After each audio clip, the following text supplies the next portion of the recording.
Sistem kasta di India adalah salah satu struktur sosial tertua yang pernah ada di dunia, dengan sejarah yang mencakup ribuan tahun. Sistem ini berakar pada ajaran agama Hindu dan diperkuat oleh teks-teks kuno seperti Manusmriti atau Kitab Hukum Manu. Dalam sistem ini, masyarakat dikelompokkan menjadi 4 varna atau kategori utama, yaitu Brahmana atau pendeta dan sarjana, Ksatria, prajurit dan penguasa, Waisya, pedagang dan petani, dan Sudra, pelayan dan pekerja manual. Di luar dari 4 kelompok ini, terdapat kelompok lain yang disebut sebagai untouchables atau yang tidak tersentuh, yang kemudian dikenal dengan istilah Dalit. Dalit yang secara harfiah berarti terinjak-injak atau tertindas adalah istilah yang digunakan oleh komunitas ini sendiri untuk menggambarkan penderitaan dan marginalisasi mereka. Mereka dianggap berada di luar sistem kasta atau disebut sebagai avarna atau tanpa kasta. Dalam konteks historis, mereka dipandang lebih rendah daripada kasta Sudra dan diperlakukan sebagai tidak murni sehingga menjadi korban diskriminasi selama berabad-abad. Diskriminasi terhadap Dalit berakar pada konsep kemurnian dan pencemaran yang terkandung dalam teks-teks Hindu kuno. Dalam Manusmriti yang ditulis sekitar abad kedua sebelum Masehi hingga abad ketiga Masehi, Dalit digambarkan sebagai kelompok yang harus melakukan pekerjaan yang dianggap najis oleh kasta lainnya. Pekerjaan ini seperti menyapu jalan, membersihkan toilet, mengangkut bangkai hewan, dan pekerjaan serupa yang dianggap tidak pantas bagi masyarakat kasta lainnya. Selama ribuan tahun, kepercayaan ini menciptakan hierarki sosial yang kaku. Dalit dilarang memasuki kuil, menggunakan sumur umum, atau bahkan menyentuh anggota kasta lainnya. Keberadaan mereka seringkali dibatasi di luar batas desa, dan interaksi sosial dengan mereka dianggap tabu. Pada periode prakolonial, diskriminasi terhadap Dalit semakin mengakar. Penguasa Hindu di berbagai kerajaan India memberlakukan aturan yang membatasi hak-hak Dalit. Mereka tidak memiliki akses ke pendidikan, tanah, atau kesempatan ekonomi. Bahkan beberapa kerajaan memberlakukan undang-undang yang menghukum Dalit jika mereka melanggar norma kasta seperti berjalan di tempat umum tanpa izin. Namun diskriminasi terhadap Dalit tidak hanya sebatas pada agama Hindu. Dalam beberapa masyarakat Muslim di India, meskipun Islam mengajarkan kesetaraan, diskriminasi berbasis kasta juga ditemukan. Hal ini menunjukkan bahwa hierarki sosial yang terkait dengan kasta telah meresap ke dalam berbagai komunitas di India. Kedatangan penjajah Inggris di India pada abad ke-18 membawa perubahan signifikan dalam struktur sosial negara tersebut. Meskipun pemerintah tidak secara aktif menghapus sistem kasta, mereka memperkenalkan reformasi tertentu yang memberikan kesempatan bagi Dalit untuk meningkatkan status sosial mereka. Salah satu perubahan penting adalah diperkenalkannya sistem pendidikan barat yang memungkinkan beberapa Dalit memperoleh akses ke pendidikan untuk pertama kalinya. Salah satu tokoh penting dari komunitas Dalit selama periode ini adalah Dr. Bhimrao Ramji Ambedkar, seorang pemimpin reformasi sosial, ahli hukum, dan ekonom. Ambedkar lahir dalam keluarga Dalit dan mengalami diskriminasi keras sepanjang hidupnya. Namun melalui pendidikan dan tekadnya, dia menjadi salah satu arsitek utama konstitusi India. Ambedkar berjuang untuk penghapusan sistem kasta dan mempromosikan hak-hak Dalit di India modern. Setelah kemerdekaan India pada tahun 1947, konstitusi India yang dirancang oleh Ambedkar melarang diskriminasi berdasarkan kasta. Sistem untouchability secara resmi dilarang, dan kebijakan afirmatif seperti reservasi pekerjaan dan kursi pendidikan diperkenalkan untuk memberikan peluang bagi Dalit. Namun meskipun ada kemajuan hukum, diskriminasi terhadap Dalit tetap meluas di berbagai bagian di India. Dalam masyarakat pedesaan, Dalit masih sering menjadi korban kekerasan, pengucilan, dan eksploitasi ekonomi. Mereka menghadapi hambatan struktural yang mencegah mereka menikmati hak-hak mereka secara penuh. Contoh diskriminasi modern termasuk larangan memasuki kuil tertentu, pemisahan ruang kelas di sekolah, dan kekerasan terhadap Dalit yang berusaha menentang status quo. Di luar perjuangan mereka, Dalit juga memiliki budaya dan identitas yang kaya. musik, seni, dan sastra Dalit telah menjadi alat penting untuk menyuarakan pengalaman mereka. Sastra Dalit khususnya telah muncul sebagai genre penting di India dengan penulis seperti Om Prakash Valmiki dan Baburao Bagul, menceritakan kisah perjuangan dan penderitaan komunitas mereka. Identitas Dalit juga berkembang melalui gerakan politik dan sosial.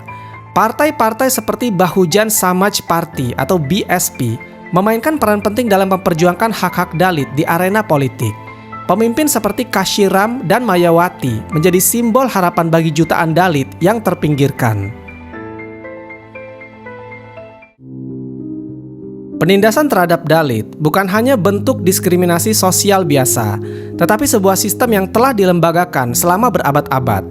Sistem kasta menjadikan Dalit sasaran marginalisasi dalam semua aspek kehidupan agama, ekonomi, politik, pendidikan, hingga akses terhadap keadilan.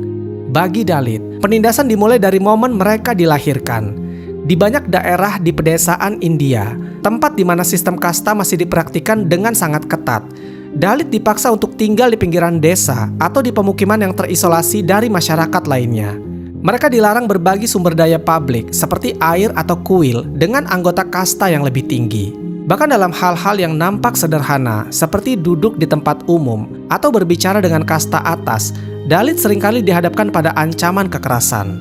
Salah satu contohnya adalah larangan bagi Dalit untuk memasuki kuil Hindu tertentu karena kehadiran mereka dianggap mengotori kesucian tempat ibadah. Hal ini memperkuat diskriminasi agama dan membuat mereka merasa teralienasi dari praktik spiritual yang menjadi bagian integral masyarakat India. Dalam beberapa kasus, upaya Dalit untuk melawan aturan ini telah berujung pada insiden kekerasan massal, seperti yang terjadi pada insiden Kherlanji pada tahun 2006, di mana 4 anggota keluarga Dalit dibunuh secara brutal oleh massa hanya karena mereka mencoba mempertahankan hak tanah mereka. Eksploitasi ekonomi terhadap Dalit adalah salah satu bentuk penindasan yang paling kejam dan paling sulit diberantas. Selama berabad-abad, Dalit dipaksa melakukan pekerjaan kasar yang dianggap tidak layak oleh kasta atas. Pekerjaan ini termasuk membersihkan kotoran manusia secara manual atau manual scavenging, menangani bangkai hewan, dan melakukan pekerjaan yang berhubungan dengan pemrosesan kulit atau daging. Meski konstitusi India secara resmi telah melarang praktik manual scavenging, ribuan Dalit, terutama perempuan, masih melakukannya karena mereka tidak memiliki pilihan lain. Mereka seringkali dibayar sangat rendah atau bahkan tidak dibayar sama sekali.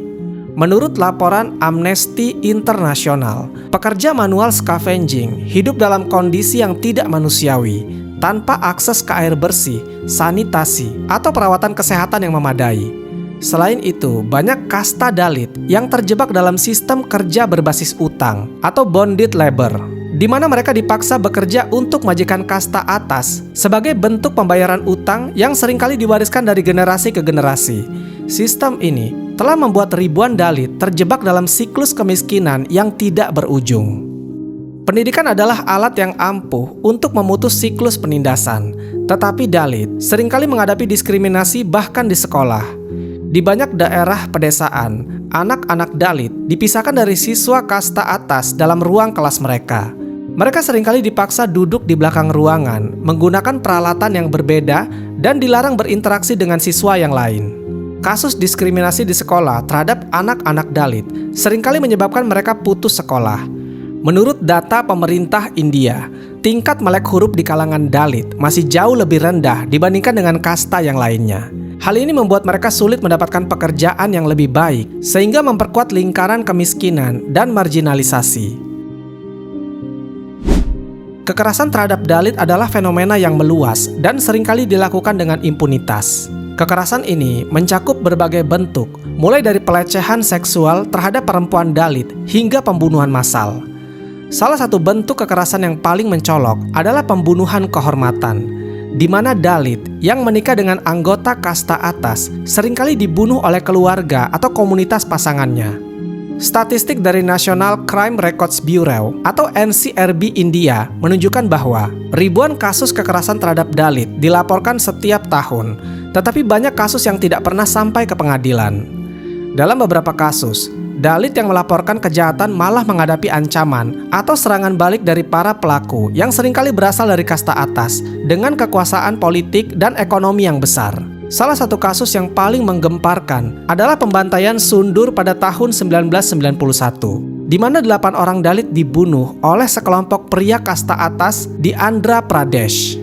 Insiden ini menunjukkan bagaimana kekerasan terhadap Dalit seringkali dilakukan secara kolektif oleh komunitas kasta atas sebagai bentuk intimidasi untuk memastikan Dalit tetap tunduk pada status quo.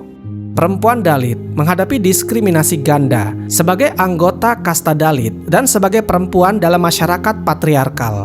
Mereka seringkali menjadi korban pelecehan seksual, pemerkosaan, dan eksploitasi di tempat kerja. Menurut data Human Rights Watch, perempuan Dalit adalah salah satu kelompok yang paling rentan terhadap kekerasan seksual di India, dengan banyak kasus yang tidak pernah dilaporkan karena takut akan stigma sosial atau pembalasan dari pelaku. Contoh tragis adalah kasus pemerkosaan Hathras pada tahun 2020, di mana seorang perempuan Dalit berusia 19 tahun diperkosa oleh 4 pria kasta atas di Uttar Pradesh. Meskipun kasus ini memicu kemarahan publik dan protes besar-besaran, insiden serupa terus terjadi, menunjukkan betapa dalamnya akar patriarki dan diskriminasi kasta di masyarakat India. Sistem peradilan India seringkali gagal memberikan keadilan bagi korban Dalit meskipun ada undang-undang seperti Schedule Castes dan Schedule Tribes yang dirancang untuk melindungi Dalit dari kekerasan dan diskriminasi, namun pelaksanaannya masih sangat lemah. Banyak kasus kekerasan terhadap Dalit yang tidak pernah diinvestigasi secara serius dan pelaku seringkali lolos dari hukuman. Impunity ini sebagian besar disebabkan oleh bias sistemik dalam lembaga penegak hukum, di mana banyak petugas polisi berasal dari kasta atas dan cenderung memihak pelaku kejahatan. Selain itu, tekanan politik dan sosial dari komunitas kasta atas seringkali menghalangi proses hukum yang adil. Meskipun Dalit telah mendapatkan representasi politik melalui kebijakan reservasi, mereka seringkali menghadapi hambatan dalam memperjuangkan hak-hak komunitas mereka. Banyak politisi Dalit yang dipaksa untuk tunduk pada agenda partai-partai yang didominasi oleh kasta atas, sehingga aspirasi mereka seringkali tidak terpenuhi. Di tingkat lokal, kepala desa atau pejabat Dalit seringkali menjadi sasaran intimidasi atau kekerasan jika mereka mencoba menentang hierarki sosial. Menurut laporan tahunan yang dikeluarkan oleh National Crime Records Bureau India, ribuan kasus kekerasan terhadap Dalit dilaporkan setiap tahun. Pada tahun 2022 misalnya, terdapat lebih dari 50.000 kasus kekerasan terhadap anggota Schedule Castes, kategori yang mencakup Dalit. Namun angka ini hanyalah puncak gunung es, karena banyak kasus yang tidak pernah dilaporkan akibat tekanan sosial, ancaman pembalasan, atau kurangnya kepercayaan pada sistem hukum. Beberapa bentuk kekerasan yang paling sering dilaporkan diantaranya adalah pemerkosaan dan pelecehan seksual. Perempuan Dalit menjadi sasaran utama kekerasan seksual, terutama di wilayah pedesaan. Lalu adanya pengusiran paksa. Dalit sering kehilangan tanah dan tempat tinggal mereka akibat kekerasan oleh kelompok kasta atas. Kemudian pembunuhan massal, pembantaian terhadap Dalit, seperti kasus Herlanji dan Sundur, menunjukkan skala kekerasan kolektif yang sering terjadi. Dan kekerasan berbasis pekerjaan. Dalit yang menolak melakukan pekerjaan tertentu atau menuntut upah yang layak seringkali diserang oleh majikan atau komunitas kasta atas. Ada beberapa kasus kekerasan terhadap Dalit yang paling mencolok, yang mencerminkan tingkat diskriminasi dan ketidakadilan yang mereka alami. Misalnya pembantaian Herlanji tahun 2006. Kasus ini terjadi di desa Herlanji, Maharashtra, di mana 4 anggota keluarga Dalit dibunuh secara brutal oleh massa kelas atas. Keluarga tersebut dibunuh karena mereka mencoba memperjuangkan hak mereka atas tanah yang secara ilegal disita oleh kelompok kasta atas. Selain pembunuhan, perempuan dalam keluarga tersebut mengalami kekerasan seksual yang mengerikan sebelum akhirnya dibunuh. Insiden ini memicu protes besar-besaran di seluruh negeri dan menarik perhatian internasional terhadap kondisi Dalit. Kasus Hathras pada tahun 2020. Seorang perempuan Dalit berusia 19 tahun diperkosa secara brutal oleh 4 pria dari kasta atas di Hathras, Uttar Pradesh. Kasus ini menjadi perhatian nasional karena upaya pihak berwenang untuk menutupi insiden tersebut, termasuk dengan membakar tubuh korban tanpa izin keluarga. Protes besar-besaran meletus di seluruh India, menuntut keadilan bagi korban, dan reformasi sistemik untuk melindungi perempuan Dalit. Insiden ini menjadi simbol kekerasan kasta atas yang dilakukan terhadap Dalit sebagai bentuk intimidasi dan pengukuhan hierarki kasta. Dan kasus Khairlanji pada tahun 2015, seorang pemuda Dalit, Rohit Vemula, yang merupakan seorang mahasiswa pasca sarjana di Universitas Hyderabad, melakukan bunuh diri setelah mengalami diskriminasi terus-menerus oleh pihak universitas dan komunitasnya. Surat bunuh diri Vemula menjadi seruan emosional yang menggambarkan frustasi dan penderitaan yang dialami oleh banyak mahasiswa Dalit di institusi pendidikan India. Pada tahun 1959, Ambedkar memimpin gerakan besar-besaran untuk mengkonversi Dalit ke agama Buddha, sebuah langkah simbolis untuk menolak agama Hindu yang mendukung sistem kasta ini. Langkah ini menginspirasi jutaan Dalit untuk meninggalkan Hinduisme dan mencari identitas baru dalam Buddhisme. Selain Ambedkar, banyak gerakan perlawanan lokal yang dilakukan oleh Dalit di berbagai daerah di India. Contohnya adalah gerakan Self-Respect Movement di Tamil Nadu yang dipimpin oleh E.V. Ramasemy Periyar, seorang reformis sosial yang menyerukan penghapusan kasta dan patriarki. Di India, membunuh sapi dapat dikenakan hukuman penjara hingga 10 tahun. Karena seperti yang kita ketahui, sapi merupakan hewan suci bagi umat Hindu di India. Akan tetapi, nyawa kasta Dalit memiliki nilai yang lebih rendah daripada sapi. Menurut data PBB, terdapat kurang lebih 1.000 kasus pembunuhan setiap tahunnya diakibatkan oleh permasalahan kasta. Ratusan wanita Dalit juga banyak mendapatkan pelecehan dan perkosaan. Sebenarnya di tahun 2011, Mahkamah Agung India telah menetapkan hukuman mati bagi orang-orang yang membunuh dengan alasan kasta. Namun tampaknya ketetapan tersebut hanyalah angin lalu bagi masyarakat. Bentuk diskriminasi lainnya adalah bagi kaum Dalit.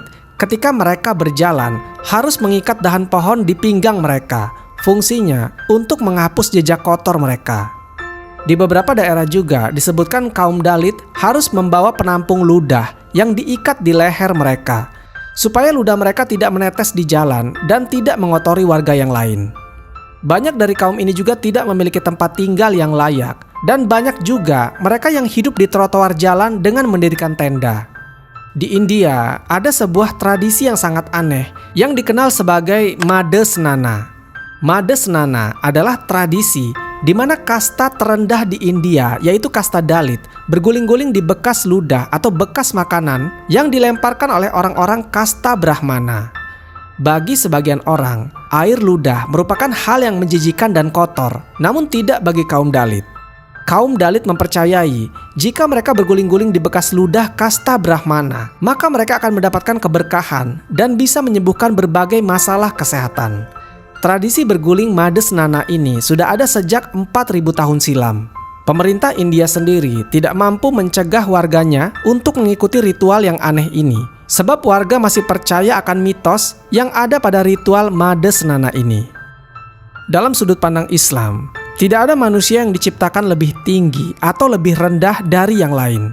Dalam pandangan Allah Subhanahu wa Ta'ala, setiap jiwa manusia setara, namun yang membedakannya hanyalah tingkat ketakwaannya.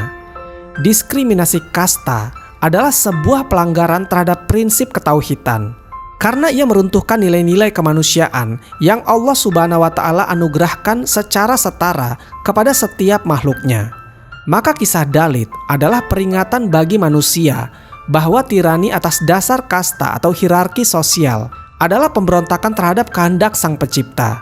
Islam mengajarkan bahwa dunia ini adalah ujian, dan manusia yang diberi kelebihan harus melindungi, bukan menindas mereka yang lemah. Wallahu a'lam bishawab. Semoga kisah ini bermanfaat. Lebih dan kurangnya mohon dimaafkan. Yang benar datangnya dari Allah Subhanahu wa Ta'ala. Khilaf atau keliru itu datangnya dari saya pribadi sebagai manusia biasa. Sampai ketemu di kisah-kisah seru yang penuh makna selanjutnya. Saya akhiri. Wassalamualaikum warahmatullahi wabarakatuh.